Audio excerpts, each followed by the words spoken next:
Capítulo 4 tiene que ver con enlace metálico.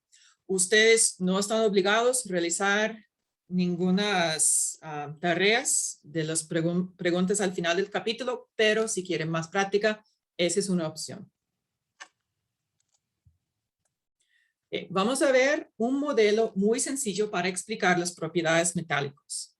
Un metal sólido, como ustedes tal vez han visto en el curso de química general, tiene un red cristalino de los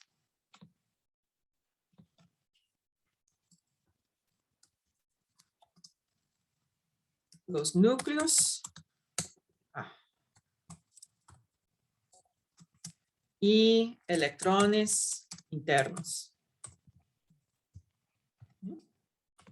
Eso es lo que podemos ver indicado con esta carga positiva. Tiene una carga positiva porque el núcleo contiene más protones que los electrones internos. ¿Dónde están los electrones de valencia? Los electrones de valencia tengan libertad de movimiento y no están asociados con ningún núcleo. Ok. Podemos notar que el metal líquido ha perdido su cristal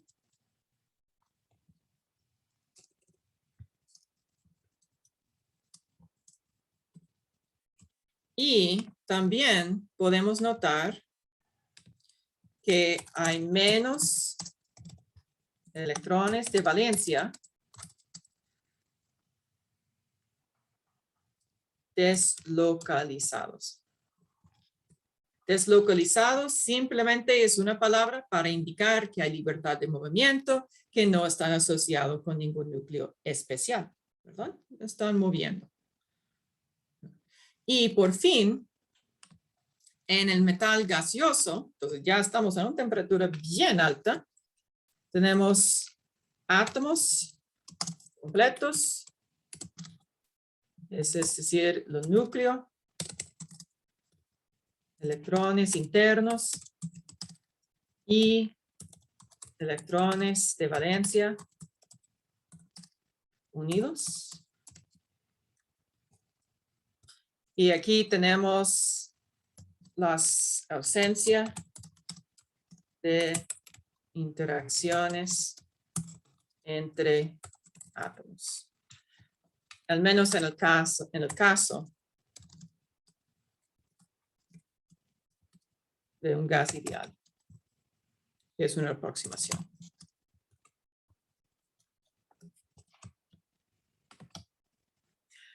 Entonces, a ver si alguien puede avisarme. Una definición, no tiene que ser muy científica, pero una definición de electricidad. Podría ser como el flujo de electrones en un material. Ok, muy bien. Entonces, electricidad es el flujo. ¿Y por qué usted dijo electrones? Porque son las partículas que producen una diferencia de potencial eléctrico. Y aquellas una diferencia de potencial eléctrica. ¿Ustedes recuerdan de química general cuando estaban hablando de electroquímica, que hay un cátodo y un ánodo? Sí. Y uno tenía carga positiva y el otro negativa en la celda galvánica y era al revés en la celda electrolítica. Entonces, electrones sí, pero si queremos hacerlo más general, electricidad es el flujo de carga. ¿Ok? Entonces, el flujo de carga puede ser en la forma de electrones o en la forma de cationes o en la forma de aniones. Cualquiera de esos tres partículas que tengan carga, si ellos tengan movimiento libre, la sustancia pueden conducir electricidad, ¿verdad? Tomando en cuenta ¿cuál o cuáles de esos estados físicos del metal va a conducir electricidad?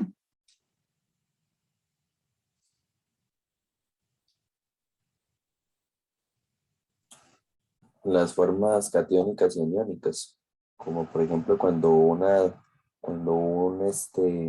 una sustancia iónica como el cloruro de sodio se disocia en agua y estos iones son los que conducen a la electricidad. Excelente. Entonces, por eso tenemos disoluciones de sales, cualquier anión y catión que se disuelve en el agua, ¡boom! Tenemos un electrolito, conduce electricidad. Hablando del metal sólido, metal líquido y metal gaseoso, ¿cuál o cuáles conducen electricidad? Yo pensaría que el metal sólido, porque como usted indica ahí, hay más libertad de movimiento, ya que en el enlace metálico como tal, los átomos permanecen unidos como en una especie como de mar de electrones. Entonces puede haber un tránsito de electrones o carga, como usted lo indica, en ese material. Y en el metal gaseoso es más complicado porque las partículas están más separadas y casi no interaccionan entre ellas. Ok, muy bien. Entonces aquí tenemos un montón de electrones con libertad de movimiento. El metal sólido es un excelente conductor de electricidad. El líquido, no tanto.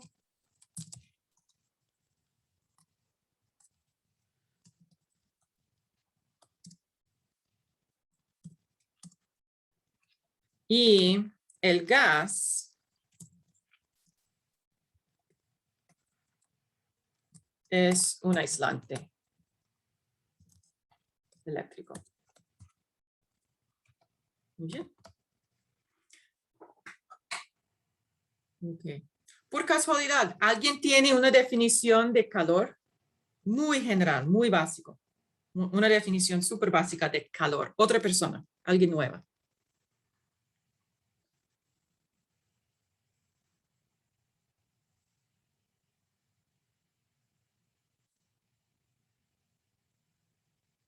Es la energía que presenta los cuerpos cuando se da un aumento de la temperatura. Muy bien. ¿Y cuál tipo de energía? Hay muchas formas de energía. Hay energía electromagnética, como la luz. Hay energía química, energía potencial, como un enlace químico. ¿Cuál tipo de energía es? Energía térmica. Energía térmica, también conocida como energía cinética, asociada con movimiento, ¿verdad? Entonces, si ustedes quieren un ejemplo de energía cinética y su conexión al calor, ponga sus dos manos juntos y haga el movimiento rápido de las manos. Y obviamente se ponen muy calientes, ¿verdad? Literalmente, este movimiento, vibraciones, deslizamiento, es energía cinética y energía cinética está asociado con calor. Entonces, cuando tenemos una sustancia que tiene algo que puede mover fácilmente, ese también conduce calor. Entonces, el metal sólido es un excelente conductor de calor. Metal líquido, no tanto. Y el metal gaseoso, no tanto. Y suena raro, porque el metal gaseoso, sin duda, está a la temperatura más alta. Pero, si yo tengo un lado, punto A y punto B separados. Punto A es muy caliente, punto B es muy frío. El calor siempre va a fluir de punto A caliente a punto B frío. Siempre calor fluye de caliente a frío. Entonces, si yo voy a conectar punto A y B por un metal gaseoso, este flujo de calor va a ser muy lento. Si conecto un lado caliente con un lado frío, con un metal líquido, el calor va a fluir como una velocidad mediana. Y si está conectado algo caliente con algo frío, con un metal sólido, el flujo de calor va a ser muy rápido. ¿Okay? ¿Preguntas aquí? Muy claro, profe, gracias. Súper bien. Este es el nivel que yo espero de cualquier estudiante de colegio puede entender. Tal vez es un poco más del contenido del MEP, no sé, no lo tengo memorizado, pero eso es algo que sus estudiantes pueden entender. Lo que les voy a enseñar ahorita es un modelo más complicado, pero más útil para explicar otros fenómenos. Por ejemplo, ¿por qué los metales son brillantes? Siempre es mejor que un profesor sabe al menos 10% más del contenido del curso que va a enseñar. Entonces, eso es lo que esperamos hacer para ustedes. Ok, esa es la teoría de bandas. Es una extensión de la teoría del orbital molecular que ustedes han aprendido en el estudio de enlaces covalentes. Entonces, tenemos litio, 2 átomos de litio, cada uno con un electrón de valencia. Cuando 2 átomos de litio se unen para formar un enlace metálico, vamos a formar enlaces moleculares. Súper bien. Vamos a tener un enlace molecular sigma 2s y este sigma estrella es un orbital antienlazante. ¿Ok? Entonces vamos a notar aquí que la estrella indica un orbital antienlazante. Cuando hay electrones, básicamente es cuando hay electrones aquí, la unión es menos estable. ¿Okay?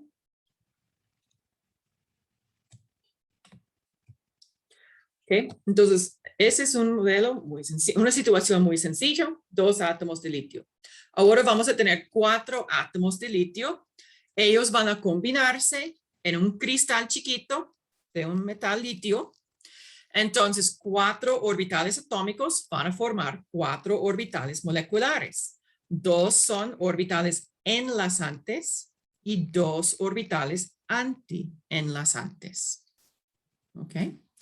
Lo que notamos es que los orbitales moleculares no pueden tener exactamente la misma energía. Tiene que ver, ese es como una consecuencia de la mecánica cuántica. Si tenemos 2 orbitales moleculares con exactamente la misma energía, la misma orientación en el espacio, la misma posición en el espacio y el mismo spin electrónica, esos serían 2 electrones idénticos y el electrón es un fermión. No puede ser exactamente idéntico a otro electrón. Entonces, lo que ocurre es, vamos a tener los 2 orbitales enlazantes, son un poquito diferentes en su energía. Los orbitales antienlazantes tengan una pequeña diferencia en su energía. Ahora, en vez de solo tener un nanopartícula de litio, vamos a tener un trozo de litio que podemos ver al ojo. Este trozo de litio va a tener millones de átomos de litio. Entonces, digamos, los 1.000 millones de átomos de litio con sus 1.000 millones orbitales atómicos van a formar 1.000 millones orbitales moleculares. La mitad son orbitales enlazantes y la otra mitad son orbitales antienlazantes. En vez de tratar de dibujar 1.000 millones de líneas, vamos a llamarlo una banda. Entonces, lo que tenemos aquí es una banda de orbitales enlazantes Y ese lo vamos a nombrar el HOMO. Este viene de los siglos en inglés. Es the highest occupied molecular orbital. En español es el orbital más alta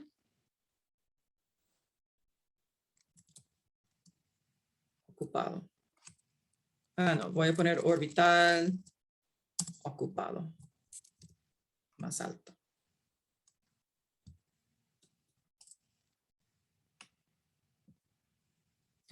Y arriba, a más alta energía, tenemos una banda de orbitales anti-enlazantes.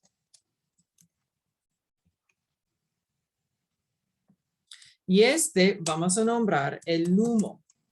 El LUMO es el orbital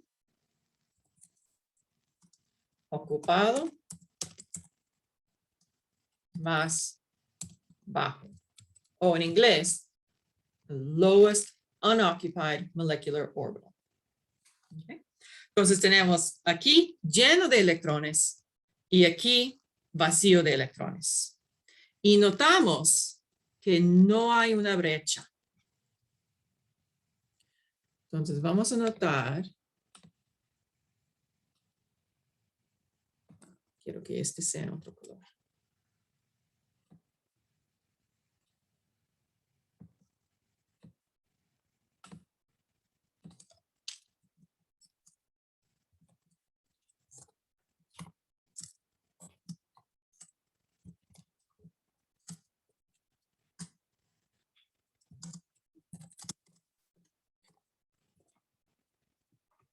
Entonces, en nuestro nanopartícula hay una brecha entre el HOMO y el LUMO.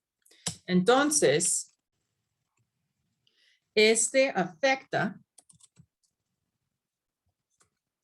las propiedades del nanopartícula. Y vamos a ver esas consecuencias después, ¿verdad? Entonces, solo vamos a poner una nota en el cerebro. Ok. En la nanopartícula hay una brecha entre el HOMO y el LUMO, pero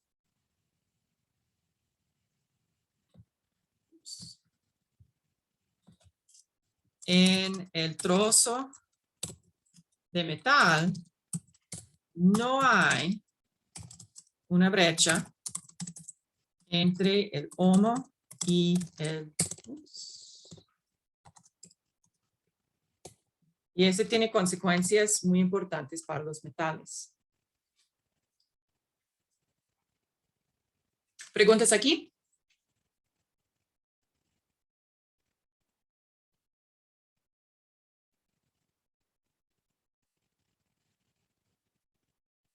Todo claro, profe. Todo claro. Ok. Súper. Cuando ustedes realizaron la primera práctica presencial, el laboratorio presencial, ustedes realizaron la prueba de llama, ¿verdad? Correcto. Ok. ¿Alguien nuevo puede explicar brevemente, qué ocurrió en esta prueba cuando estaban utilizando varios sales de metales?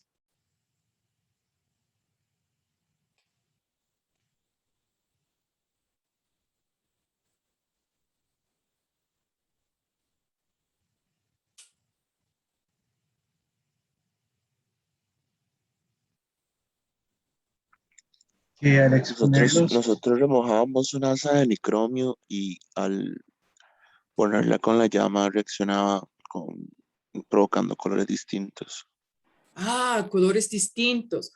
¿Por qué? Esa es la palabra clave, que cada elemento produce un color distinto. ¿Ustedes saben por qué?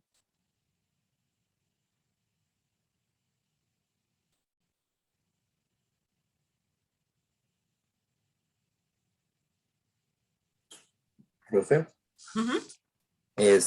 bueno, lo que pasa con los electrones de los orbitales es de que ellos se encuentran en un estado basal antes de ser calentados. Entonces, cuando yo los expongo a alguna fuente de calor, Ujú. logro alcanzar que estos electrones de las capas externas y un poco las internas ya alcancen un estado excitado, el Ujú. cual termodinámicamente no es muy estable, y en Ujú. el proceso de equilibrio que ellos tratan de regresar a su estado basal, emiten radiación electromagnética en forma de luz. Entonces, esa radiación electromagnética característica para cada elemento se encuentra en el espectro visible entre las longitudes de onda y nos permite caracterizar a un material específicamente de otro. Por ejemplo, en el cobre que se apreciaba verde, entonces esa longitud de onda de esa radiación es característica para el cobre, así como, por ejemplo, la del litio diferente, que creo que su color era rojizo. Entonces lo que pasa es eso, es como un cambio de estado basal a estado excitado por una cuestión y un regreso por condiciones termodinámicas.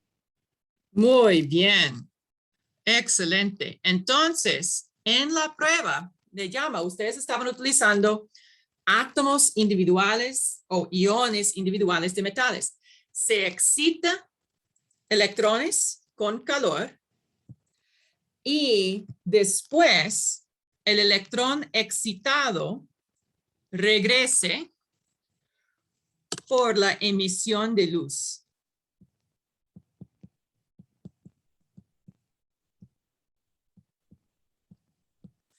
Y como usted había dicho,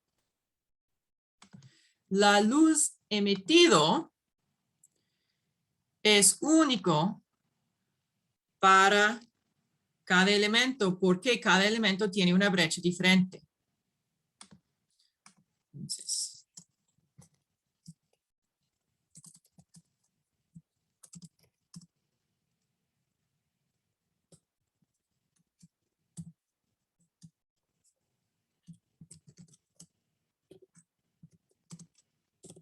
oops.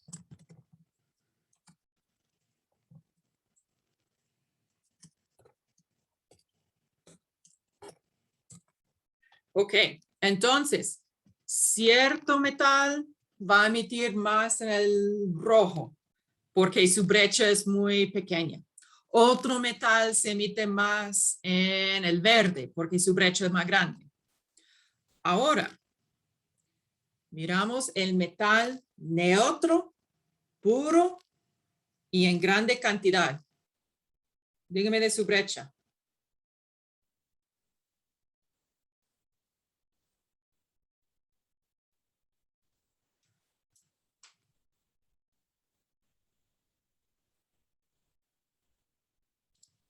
Si yo tengo un trozo de aluminio,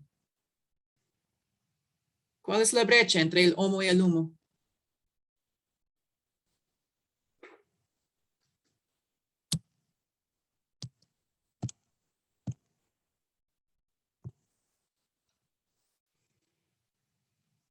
No hay brecha, ¿verdad?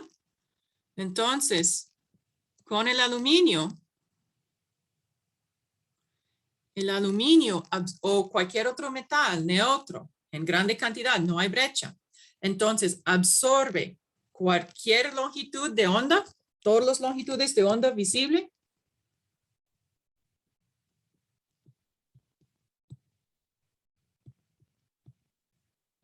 Todos los colores. Y después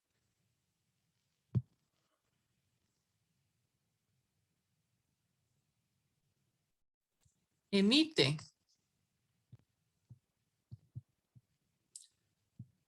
todos los colores.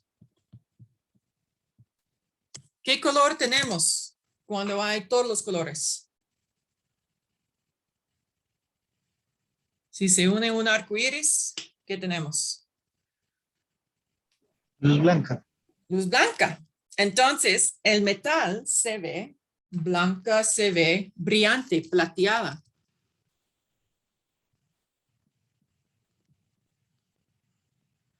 Esa es la razón que los metales tengan la característica física de ser plateada. Algunos tienen un tono un poco diferente a otros este tiene que ver con la densidad de los orbitales moleculares. Por lo tanto, absorben y emiten más fuertemente, tal vez un poco de anaranjado y se ve como cobre. Pero esta propiedad física plateada, brillante de los metales, viene del hecho de que la formación de miles de millones de enlaces metálicos forma bandas de orbitales moleculares y esas bandas no tengan una brecha entre el HOMO y el LUMO. Por lo tanto, absorben todos los colores, emiten todos los colores, se ve plateado, se ve brillante.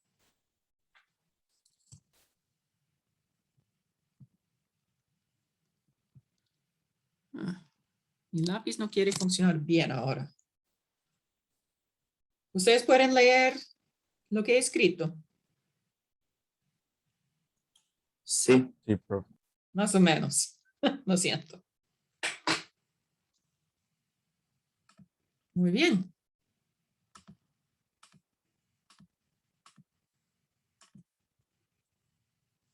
Ok.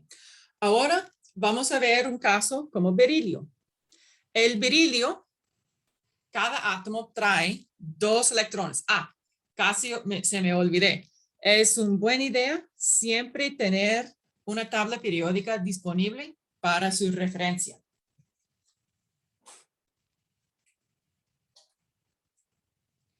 Idealmente va a tener una tabla periódica a mano, como imprimido en un papel, pero si no, si está mirando esta presentación en su computadora y puede tener su celular con una tabla periódica, ese también sirve.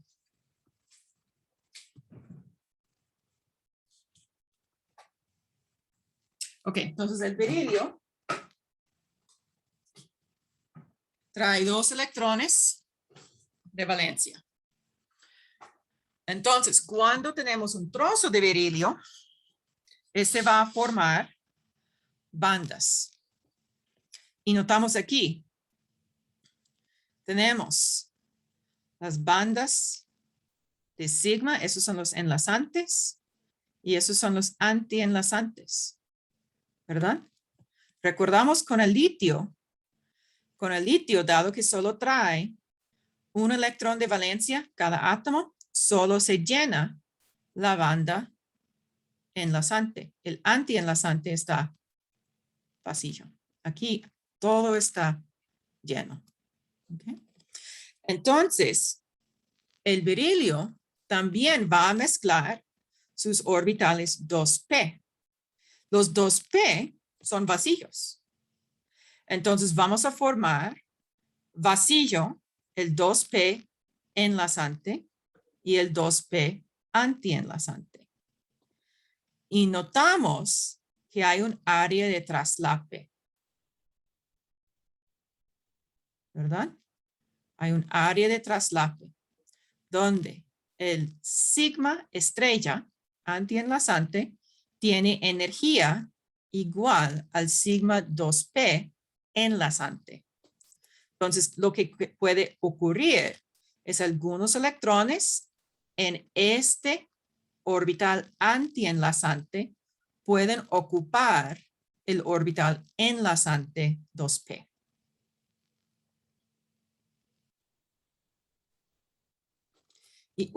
Y este va a ocurrir porque cuando hay la misma cantidad de antienlazante que enlazante, la sustancia no existe. Porque voy a decir el compuesto.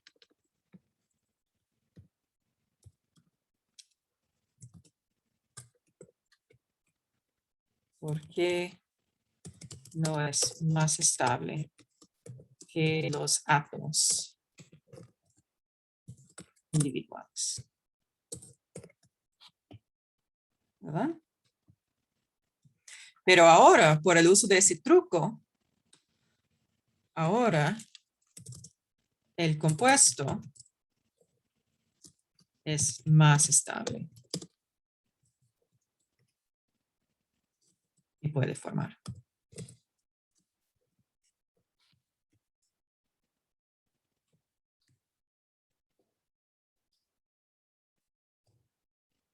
Entonces, y este ahora está confirmado por la observación que podemos tener un sólido de berilio.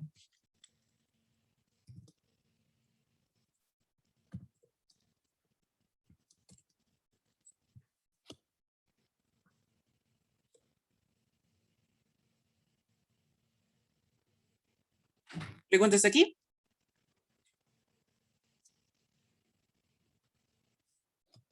Sí, profe, ahí que dice, el compuesto es más estable y puede formar un sólido.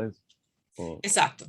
Ok. Y en este caso, nuestro compuesto es un sólido con un montón. N indica cualquier número. Típicamente N es para números muy grandes. Entonces, miles, millones, miles de millones de átomos de berilio se unen para formar un sólido. Ese es el sólido. Gracias. Gracias por la pregunta.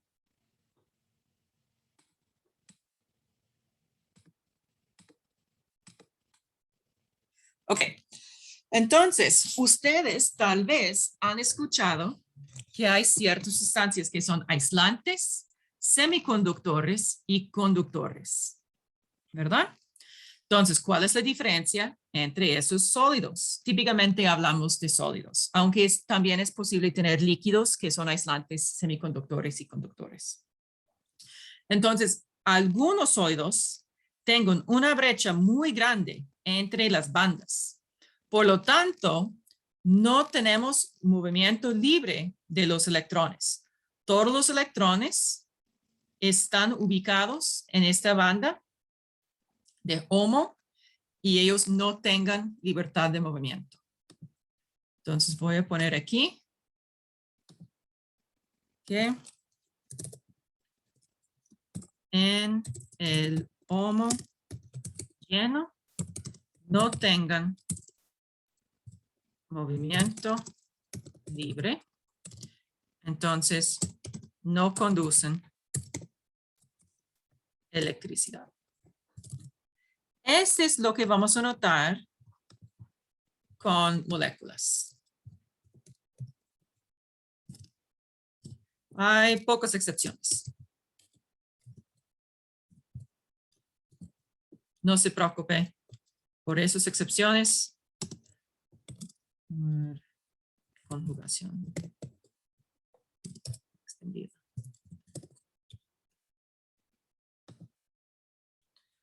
También hay algunos que son semiconductores intrínsecos. En este caso tenemos una brecha pequeña entre bandas. La brecha pequeña está superada por solo un poco de calor.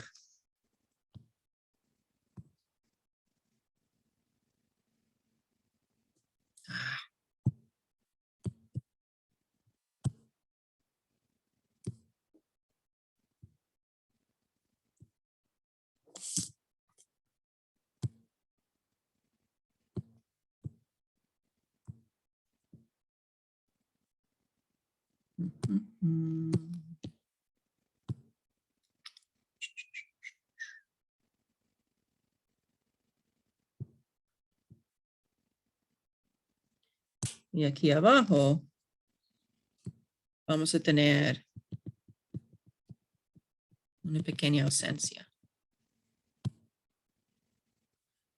Entonces, al final, lo que ocurre,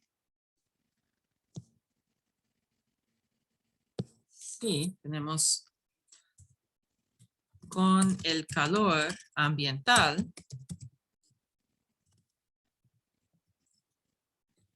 Los electrones exciten y en el LUMO tengan libertad de movimiento.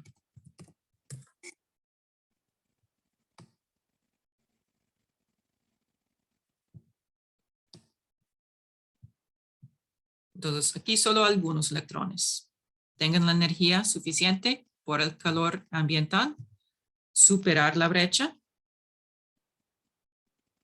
y formar un semiconductor. Semiconductor por impureza, tenemos una sustancia aislante con una brecha muy grande, pero agregamos una impureza que forma como un puente sobre la brecha para que tenemos un área sin brecha que puede formar, que puede conducir electricidad. Entonces, en este caso, sin una brecha, cualquier electrón de valencia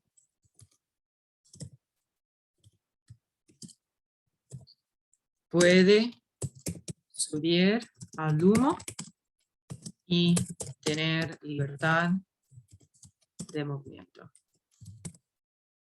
¿Okay? Y por eso tenemos un metal, un conductor.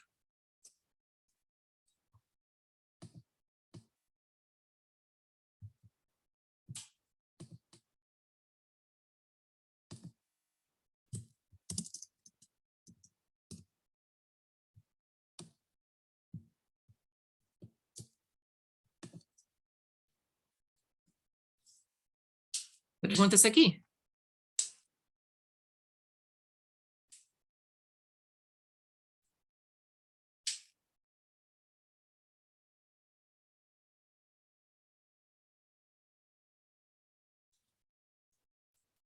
Ok, voy a continuar.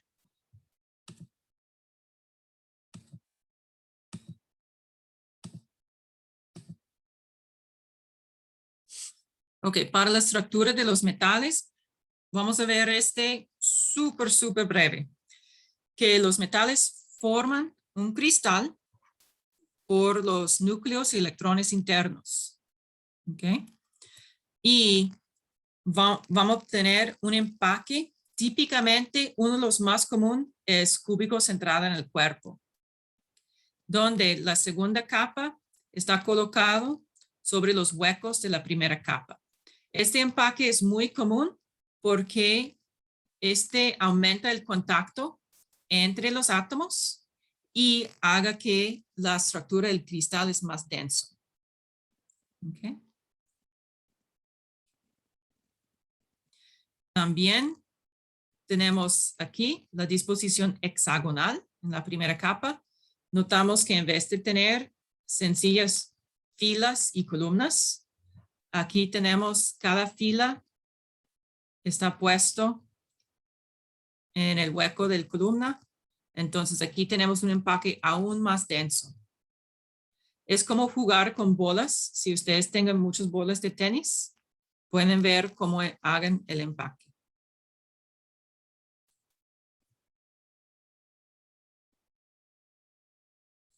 Entonces ponemos siempre cada capa en el hueco de la capa inferior. Entonces las capas pares tengan la misma posición y las capas impares tengan la misma posición. Okay. El número de coordinación indica la cantidad de átomos que estén en contacto con cada individuo. Por ejemplo, en el cúbico simple tenemos en la plana 1, 2, 3, 4 átomos. Y también, no, perdón, ese es cúbico simple en que cada capa está encima de cada otro. Ese es cúbico centrado en el cuerpo, lo siento. En que tenemos la segunda capa está puesto en el hueco del primer capa. Entonces aquí en el cúbico simple el número de coordinación es 6 porque dentro de la capa este átomo en el centro tiene contacto con 1, 2, 3, 4, un átomo superior y un átomo inferior. Un total de 6. Okay. Esta ocupación indica la densidad, que en cúbico simple 52% del espacio es átomo y 48% es espacio vacío. En el caso de cúbico compacto, es 74% sustancia, materia, y solo 26% vacío.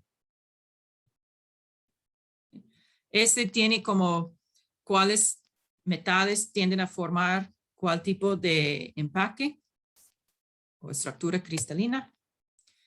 Y las celdas unitarias simplemente son una forma de visualizar en 3 dimensiones la disposición de los átomos y también para calcular este valor aquí, la ocupación.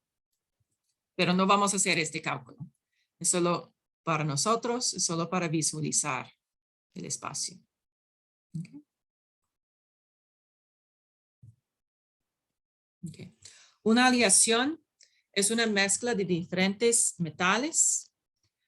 Cada metal neutro está unido mediante enlace metálico a otro metal neutro. Puede ser del mismo tipo de metal o otro tipo de metal.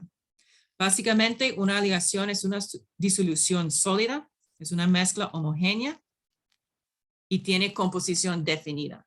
Es decir, que 10% estaño mezclado con 90% hierro es diferente que 20% estaño mezclado con 80% hierro. ¿Okay? Aquí tenemos varias aleaciones comunes, su porcentaje de composición de varios elementos y el nombre de la aleación, sus propiedades y sus usos.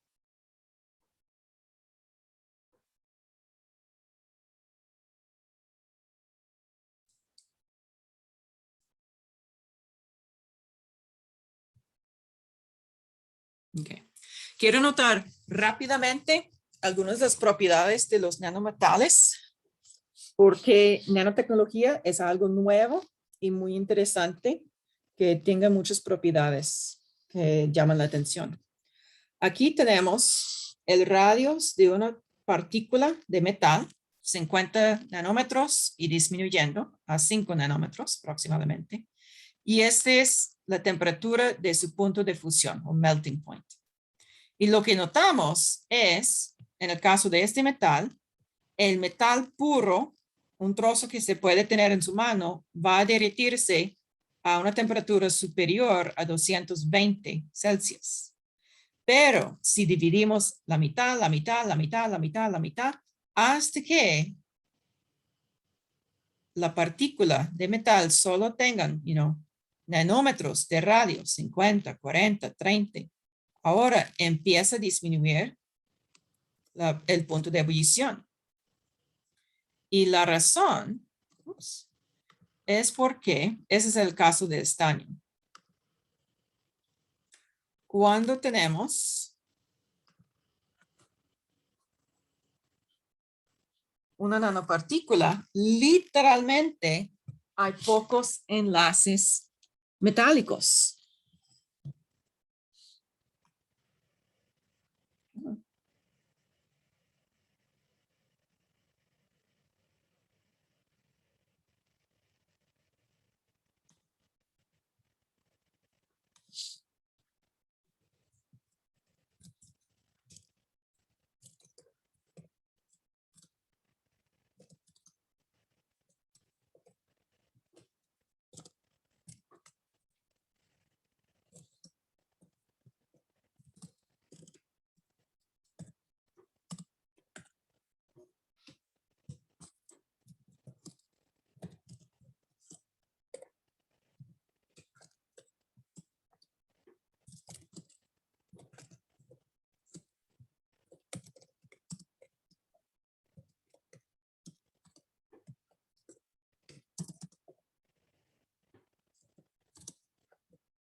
Eso es. Entonces, normalmente, digamos que el punto de fusión es una propiedad intensiva. Es independiente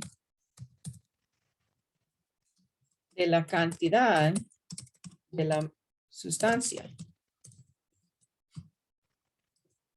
Pero lo que hemos notado aquí en nanotecnología el punto de fusión depende del tamaño de las partículas de la sustancia. Es una propiedad extensiva. ¿Okay? Yo sospecho que no van a enseñar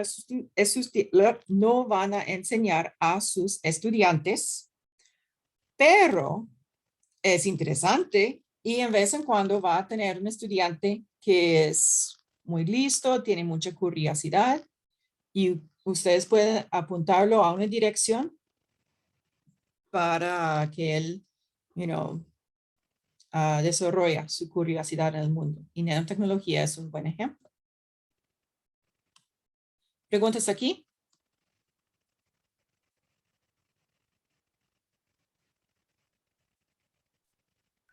Todo claro, profe.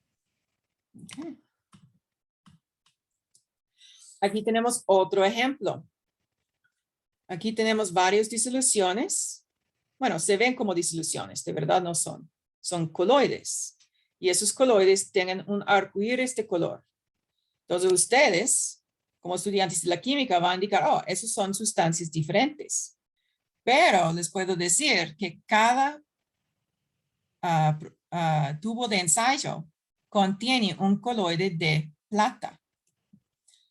Y ese plata tiene la forma de nanopartículas. En el caso de tubo de ensayo D, que tiene ese color rojo muy lindo, la plata tiene un diámetro de aproximadamente entre 20 y 30 nanómetros y tiene la forma redonda. Pero en el caso de K, donde tiene color azul, tenemos una forma que es como un triángulo, es más triangular. Y también el diámetro de la partícula es diferente. Por lo tanto, el color de la partícula es diferente. Entonces, el color de coloides de plata depende del tamaño y la forma de las partículas. Entonces, otra vez, en nanotecnología, aprendemos que normalmente el color de una sustancia es una propiedad intensiva. Pero en nanotecnología es una propiedad intensiva. Entonces, ¿por qué va a ocurrir ¿Por qué? Y ahora vamos a regresar. Y vamos a cambiar la forma y el tamaño de la nanopartícula y va a afectar el color. Ahora vamos a regresar. Aquí. Esa es la nanopartícula. Si la nanopartícula es un poco más grande, típicamente su brecha va a ser un poco más pequeña. Y por lo tanto, el color emitido o absorbido va a variar. ¿Cómo estamos?